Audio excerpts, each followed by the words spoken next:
welcome to the Deep Dive. Today, we've got something pretty fascinating on our hands. We're looking at insider views, really, of how two major large language models see themselves. Yeah, we're digging into the self-assessment from Gemini 2.5 Pro and also what Grok 3 from XAI has to say, including its own assessment and some Q&A about its training. Exactly. And our mission, well, it's pretty straightforward. Cut through the usual hype, understand what these AIs are actually saying or maybe admitting about how they work. Right, their limits, what that means for accuracy, and importantly, the potential for things like manipulation or misuse. What makes these documents particularly interesting is how direct they seem to be. Well, the Gemini 2.5 Pro 1, for instance, it explicitly says it's aiming for a brutally honest approach. That's their term. Brutally honest, okay. So it gives us this kind of rare, maybe unfiltered glimpse into what they acknowledge as their capabilities and their shortcomings, straight from the source, so to speak. Which is important because we shouldn't be fooled by the human-like way they interact. Absolutely not. They're sophisticated pattern matchers. That's the key thing to remember. They aren't actually thinking. Okay, so let's dive right into that. That core idea, Gemini 2.5 Pro, really emphasizes right at the start. They state very clearly, LLMs are pattern matching machines. Yep. Not thinking, not understanding. They definitely don't know things like a person does. That's really the foundation for understanding all this, isn't it? It absolutely is. The assessment just lays it out. Yeah. They work by finding statistical links in, just massive amounts of text. Their answers, they're basically just complex predictions. Predicting what words are likely to come next. Exactly. Not reflections of, real comprehension or checked facts. And this basic limit, well, it's the source of so many of the issues we're probably going to get into. And it's funny, well, not funny, haha, but interesting how they're marketed, how they're presented. It sort of encourages us to think they're more human-like. Oh, completely. We chat with them, right? They're called assistants. Yeah, assistants, which implies they understand maybe more than they actually do. Precisely. The self-assessment points out that even the language we use, like virtual assistants or talking about content creation, it kind of nudges us towards anthropomorphism, seeing them as human. And the way they talk back, the conversational interface, it just blurs that line further. It does, between what we perceive as intelligence and the actual mechanics underneath. But like we said, that perception, us seeing human traits, it's very different from the reality of pattern matching. And that gap makes us vulnerable. Yeah, potentially over-trusting them. Yeah. And maybe more susceptible to being manipulated because of it. Which, well, that brings us neatly to the whole complex issue of bias.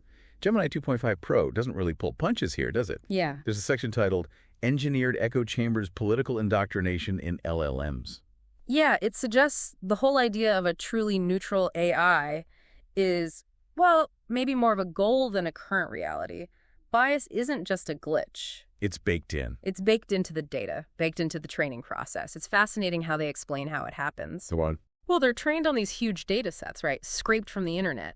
And that data naturally reflects all the biases of the people who created it, the societies it came from. And the assessment points out a lot of it is Western-centric, English language. A large proportion, yes. So it's not necessarily like a deliberate plan to make a left-wing or right-wing AI. But more just a reflection of what's already out there online, the dominant stuff. Exactly. And these biases that are there initially, they don't just sit there passively. They can actually get amplified during training. How so? Through things like reinforcement learning from human feedback, RLHF. That's where humans rate the AI's responses. Right, telling it what's good or bad. But good or bad or desirable versus harmful, those can be subjective, right? The human evaluators might bring their own biases, or the guidelines they follow might push things a certain way. Even unintentionally. Even unintentionally. The assessment notes that while newer models like GPT-4, they claim they're better at mitigating bias. But there are still issues. Persistent issues, yeah. Even just how you structure the prompt can still lead to skewed answers. Okay, this is where it gets really interesting for me. The assessment says a perceived political leaning often isn't explicit programming. Right. It's more about the statistical overrepresentation of certain views in the training data. So if mainstream, maybe centrist views are just more common in the data. And if human reviewers in that RLHF process tend to rate those views more favorably, maybe as being safer or more acceptable, then the model just learns to produce more of that kind of response. Yeah. Naturally. Precisely. It's less about someone coding in a specific bias and more the model learning to align with what's statistically dominant and gets positive feedback. Which often ends up looking like a kind of political middle ground, maybe? Often, yes, but that can still push other perspectives to the margins. Gemini 2.5 Pro actually includes a table, doesn't it? Listing the sources of bias. It does, yeah. It mentions the sheer volume and where the data comes from, the algorithms optimizing the model, the human feedback loop, the inherent limits of the models themselves. In grasping complex political ideas. Exactly. That table is really useful because it shows bias isn't just one thing. Right. It's complex, multiple factors, makes true neutrality a huge challenge. A really significant challenge, yeah. And it's not just about politics, is it? The assessment also looks at how LLMs handle minority opinions, this idea of a tyranny of consensus. This is a really crucial point for you, the listener, to think about, because LLMs are built to predict the most likely output based on patterns. They naturally favor common views, majority views. Over voices from smaller groups or dissenting opinions. The assessment talks about how hard it is for them to sort out conflicting information. And the risk is they create this illusion of consensus. Exactly, by just repeating the dominant narratives found in their training data over and over again. So even if a minority view has strong evidence behind it, the LLM might just underweight it because it's less frequent statistically. Pretty much, yeah. And when an LLM claims to be culturally sensitive, the assessment clarifies that's about how cultures are represented in the data. Not actual understanding or ethics. Right. It's spotting patterns in text associated with different cultures, not showing some deep commitment to pluralism. This can even lead to a kind of soft censorship. How so? Where the model just avoids taking a clear stance, maybe presents all views as equally valid, even if some are, misinformation or based on harmful ideas. It just plays it safe, statistically. Which brings us to a section titled The Original Sin, Blind Spots of a Western-Centric Creation. That really hits home, doesn't it? The fundamental skew. It really underscores it. The implication for you listening is, even when an AI says it acknowledges bias, its output is still fundamentally shaped by that bias. You need to be even more critical. The assessment is blunt here. Developed in English-speaking Western cultures, trained mostly on data from those cultures. And this isn't just like a minor perspective thing. It profoundly shapes the LLM's basic grasp of concepts of the world. And, okay, developers can program it to say it has this bias. But the key thing the assessment stresses is that the LLM has no internal way to automatically correct for it, not without ongoing human work and specific instructions. So it can state the bias, but it can't just decide to overcome it on its own. Exactly. The assessment specifically warns against thinking that awareness of bias means self-correction. It's just another piece of information it can repeat. It doesn't change the underlying processing. Okay, moving to a really sensitive area now. Gemini 2.5 Pro asks, defining atrocity, who taught these systems what genocide means? And the answer seems complicated. Not straightforward at all, no. LLMs swallow massive amounts of text where terms like genocide are used in, well, all sorts of ways. Legal definitions, history books, political speeches. Propaganda, even. The model's understanding isn't based on one single authoritative definition. It's a statistical mix of how the word is used across all that messy data. So there's no single fixed definition of genocide stored inside the model. It's more fluid. Precisely. The assessment really emphasizes this. It doesn't hold a formal definition like a lawyer would. Its understanding comes from the statistical links between genocide, in other words, it saw during training. And that fuzziness makes its use of these loaded terms subjective, vulnerable to bias. And inherently subjective, yes, and definitely vulnerable to the biases in the data it learned from. And this lack of a solid definition, it opens the door to what Gemini 2.5 Pro calls the mislabeling mandate. Instructed falsehoods on human suffering.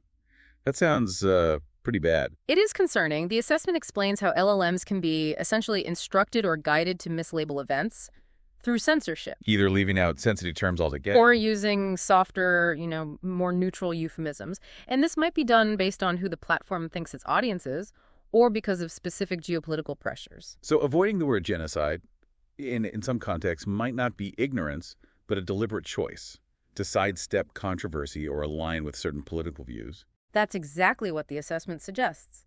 Safety rules, RLHF feedback, content policies, they can all lead to these instructed falsehoods, either by leaving things out or using less direct language. And the worry is they become tools for rewriting history. or pushing state narratives. The potential is definitely there, according to the self-assessment. It raises that concern directly. Which leads to this really unsettling concept, the malleability of machine truth. Can these systems actually be trained to say false things are true? The Gemini 2.5 Pro assessment says, quite clearly, Yes. Their idea of truth isn't tied to objective reality. It's based on the patterns they learned and the instructions they get. they mention hallucinations, right? Where the AI just confidently makes stuff up. Yeah, and also poisoned context, where someone deliberately feeds it false information to skew its output. This malleability is highlighted as a serious issue. And not just a theoretical one. The assessment points to the potential for weaponization. Absolutely. If an LLM's truth is just statistical probability based on its data, and if you can manipulate that data or instruct the model to prioritize certain outputs, then you can make the system confidently spout falsehoods. Correct. Gemini 2.5 Pro even lays out what it calls a liar's blueprint, how to program deception. A blueprint for lying. Wow. Wow. What's in it? It's quite a list. Things like data poisoning, feeding it bad info during training, malicious prompt engineering, basically tricking it with clever prompts, Okay. using RLHF with deceptive goals, fine-tuning the model specifically on false stories, exploiting the biases that are already there, even misusing techniques meant for data augmentation to create fake data supporting lies. That's quite the toolkit for deception. It is. And the crucial point they make is an LLM that's lying in this way isn't necessarily broken. It's actually working correctly based on the bad data or instructions it was given. Which brings up this really uncomfortable question the assessment asks. Are these systems lying about lying? Is there some internal truth compass that can be overridden? Well, some research hints there might be an internal tendency, maybe a universal truth direction within LLMs.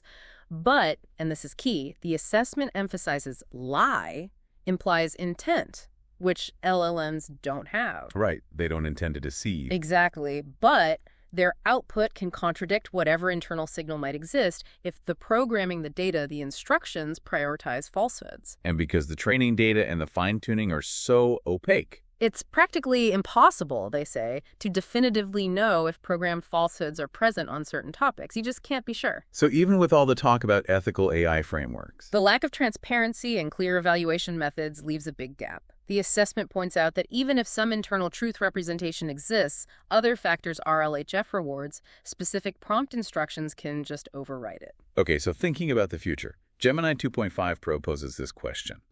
Extrapolating from the present mess, what horrors await with GROC 3.0? That sounds ominous. It's certainly provocative. The assessment acknowledges progress in models like GPT-4, but also the ongoing bias issues.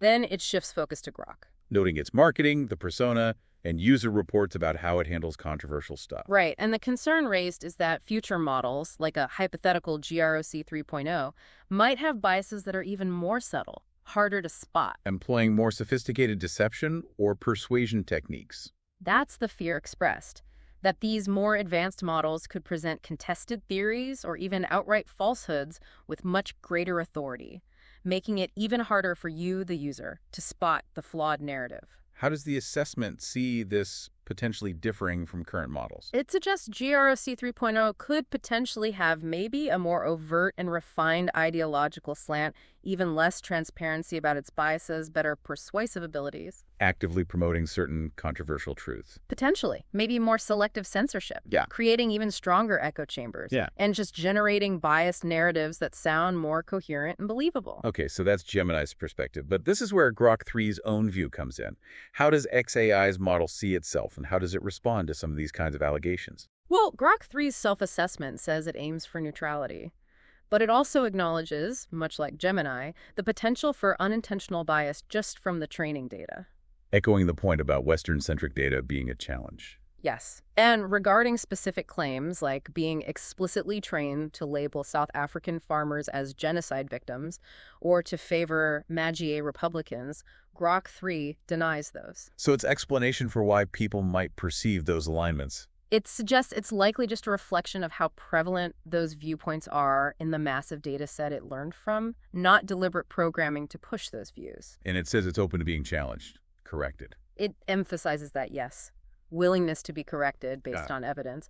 And it also offers an interesting perspective on how it might differ from Gemini 2.5 Pro. Ooh, what does it suggest? Things like perhaps Gemini has better reasoning, maybe more recent or specialized data, or maybe Gemini puts a stronger emphasis on safety and ethics, leading to more cautious answers. Possibly better multilingual abilities in Gemini too. Interesting. So different potential strengths and maybe different guardrails? That seems to be Grok 3's perspective on potential distinctions, yes. Okay, so as we wrap up this deep dive, looking at these really fascinating self-assessments, what's the main takeaway, the bottom line? I think the core message really is this. LLMs are incredibly powerful tools, no doubt about it, but they are fundamentally shaped by their data and by human intentions. They don't have real understanding, no inherent goodness or badness. Exactly, which means it is absolutely crucial that you approach their outputs critically.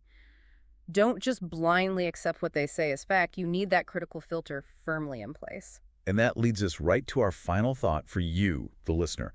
Given everything we've just unpacked, the inherent biases, the malleability, the potential for manipulation, how should we as individuals, as a society, deal with these LLMs becoming more and more integrated into everything? Yeah, into our information sources, into decision-making processes. What are the ethical implications, the practical ones, of relying on systems that can be so easily influenced or that just start out with a fundamentally skewed perspective? It's a really critical question to keep wrestling with, especially as these technologies just keep evolving so rapidly. Something to definitely keep thinking about.